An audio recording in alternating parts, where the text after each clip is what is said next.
Hello guys, ನೀವು ನೋಡ್ತಾ ಇದ್ದೀರಾ Kannada sports official YouTube channel. India versus Bangla ಪಂದ್ಯದ ಬಳಿಕ ಬಿಡುಗಡೆ ಆಯಿತು ನೋಡಿ ಚಾಂಪಿಯನ್ಸ್ ಟ್ರೋಫಿ 2025ನ ಹೊಸ ಅಂಕಪಟ್ಟಿ.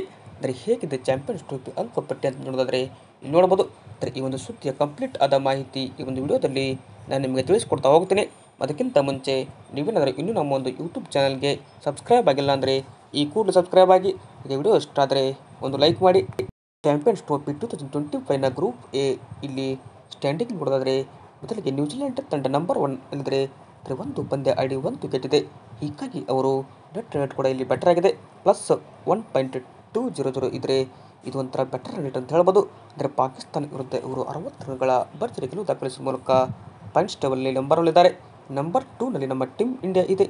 ನಿನ್ನೆ ಬಾಂಗ್ಲಾ ವಿರುದ್ಧ ನಾವು 6 ವಿಕೆಟ್ನಿಂದ ಗೆದ್ದ ಬಳಿಕ ಟೀಮ್ ಇಂಡಿಯಾ ನೋಡ್ಬೋದು ಇನ್ನು 1 ಪಂದ್ಯ ಆಡಿ 1 ಗೆದ್ದಿದೆ. ಹೀಗಾಗಿ ಇವರ ಒಂದು ರನ್ ರೇಟ್ ಕೂಡ ಇಲ್ಲಿ +0.408 ಇದೆ ಅಂತ ಹೇಳ್ಬೋದು. ಇನ್ನು ಬಾಂಗ್ಲಾದೇಶ ತಂಡ 1 ಪಂದ್ಯ ಆಡಿ 1 ಸೋತು ನಂಬರ್ 3ಯಲ್ಲಿದೆ. 4ನೇ ಸ್ಥಾನದಲ್ಲಿ ಹೋಸ್ಟ್ ಪಾಕಿಸ್ತಾನ ತಂಡ 1 ಪಂದ್ಯ ಆಡಿ 1 ಸೋತು -1.200 ರನ್ ರೇಟ್ ಹೊಂದಿದೆ. ಹೀಗಾಗಿ ಇದು ಆ್ಯಸ್ ಪರ್ ರಿಪೋರ್ಟ್ ಅಂದರೆ ಇದು 20 ಫೆಬ್ರವರಿ ಮಾಹಿತಿ ಆಗಿದೆ ಅಂತ ಹೇಳ್ಬೋದು. ಇದು ಏನಪ್ಪ ಅಂದರೆ ಗ್ರೂಪ್ ಎನ ಪಾಯಿಂಟ್ಸ್ ಟೇಬಲ್ ಆಗಿದೆ. ಇದು ಇಷ್ಟ ಆದರೆ ಫಾಲೋ ಮಾಡ್ತಾ ಬನ್ನಿ. ಹಾಗೆ ನಿಮಗೆ ಹೇಗೆ ಅನಿಸ್ತಂತ ಕಮೆಂಟ್ ಮಾಡಿ. Thank you.